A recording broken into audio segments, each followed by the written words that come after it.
माशा मतलब थोड़ी बहुत ज्यादा मेहनत लगी पई है। ठीक है दोस्तों, अक्सर दोस्तों के मैसेज आने पैन भाई ना तुसा वेले मुंडे दे घर दे बाहरों थी के वाला वेला मुंडा तो नहीं मिला ये जे थंबनेल ते तस्वीरें लगे खड़े ए कोई सारे डाडे पर डाडे नहीं ये वेले मुंडे दे।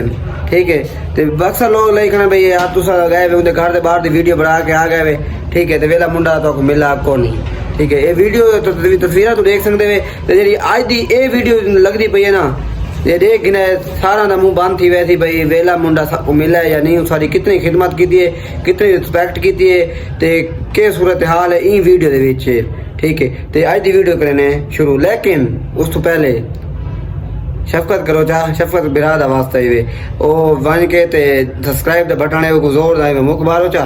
ठीक है ते बेल लाइक दे बटन को दबाओ चा ताकि हर वीडियो नवी नवी तुम्हारी सारी वीडियोस होई सारी वीडियो तेरे को पहुंच सके। ठीक है तो आज की वीडियो करने शुरू। अस्सलाम वालेकुम दोस्तों, क्या हाल है? तबीयत से ठीक है? मैं आमिर भुट्टा तुसा दे पे मेरा यूट्यूब चैनल भुट्टा ऑन यूट्यूब। आज की वीडियो शुरू करने तो पहले सारे चैनल को लाइक करना, सब्सक्राइब करना तो दोस्तों शेयर करना। आज की वीडियो भी सारे नाल यूट्यूबर दुनिया के बहुत ही फेमस। ठीक है ते बस मैं क्या तारीफ करा, मेरे मुँह से लफ्ज़ ही कोई भाई तारीफ करा तो बस मुख्तसर दसना पै कि शहजाद भाई उस वेला मुंडा सारे नाल मौजूद हैं। ठीक है देख सकते वे ते ओ सामने उन्होंने होंडा सिटी खड़ी जिन्हें पहली गल है सब तो पहले है कि शहजाद भाई तक बहुत बहुत ढेर मुबारक अपनी होंडा सिक्स दियाँ ते ए तुसा तुहाड़े बहुत बड़े मुहब्बत के गरीबों को तुसा टाइम दिता है। ठीक है ते मेरे भाई होना सारे नाल आए वदन। ठीक है तो शहजाद भाई सारे कोई व्यूअर कोई दसा दो मुहब्बत कोई एक दो मिनट दी सारे व्यूअर को अर्ज करे सो के भाई दे चैनल को सब्सक्राइब करो जो सपोर्ट करो इनको लाइक करो ते शेयर करो मेहरबानी। हां मेहरबानी होसी ते ए भाई होना घर वगैरह देख सकते ते एक दो सवाल है भाई तुहारे को।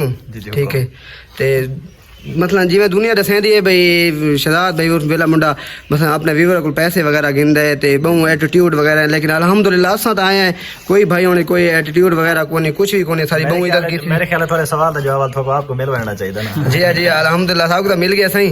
ठीक है ते उस अलावा भाई आवाम आदि पे पैसे वगैरह गिनन क्या है सच मतलब तो सा ए अंदाज मैं दसो बे दौरे पैसे कौन के नहीं गिनदा।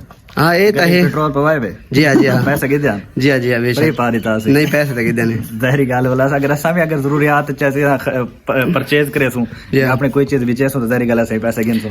हां ए ता गाल है, लेकिन ऊ आवाम मसला आदी है भाई शहजाद भाई होना मतलब बहुत ज्यादा एटीट्यूड इन ये वो है, लेकिन असा ता अल्हम्दुलिल्लाह तो सब मिले था क्या लगे नहीं सारे को तईमा लगे भी आम जे सारे असा इंसान है बिल्कुल सारे अलग इंसान है नॉर्मल। हां भी सारे अंदर इंसान है लेकिन एक थॉट में सिर्फ चेंज लगदा मैं सारे अंदर इंसान है, लेकिन आवाम में मतलब गालियां करें दी पता क्या वो सराइकी की मिसाल है नहीं सराइकी की नहीं बल्कि उर्दू का एक बड़ा अच्छा शायरी वो लिख के गया कि नाम होगा तो बदनाम तो होंगे।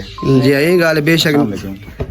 ते शहजाद भाई थारा एक दूबिया सवाल है ते भाई तुसा ये काम यूट्यूब दा कितने अरसे तो शुरू कीता है? तकरीबन 2013 में स्टार्ट कीता है ते कैलकुलेट आप करके तकरीबन 8-9-10 साल बन माशा माशा इन मतलब तो बहुत ज्यादा मेहनत लगी पई है। ठीक है अल्हम्दुलिल्लाह जी हां ते उस अलावा तुसा तकरीबन एक सवाल पूछना नहीं चाहिए लेकिन कितने तकरीबन अर्निंग तोरी थी पे महीने दी? अल्हम्दुलिल्लाह भाई जो रिज़्क अल्लाह पाक ने सारी किस्मत लिखा है अल्हम्दुलिल्लाह वक्त तो पहले मिल गया माशाल्लाह माशाल्लाह ये तो गल है, लेकिन ये होंडा सिटी जरी आई खड़े आजकल माशाल्लाह तुम्हारी फेवरेट है।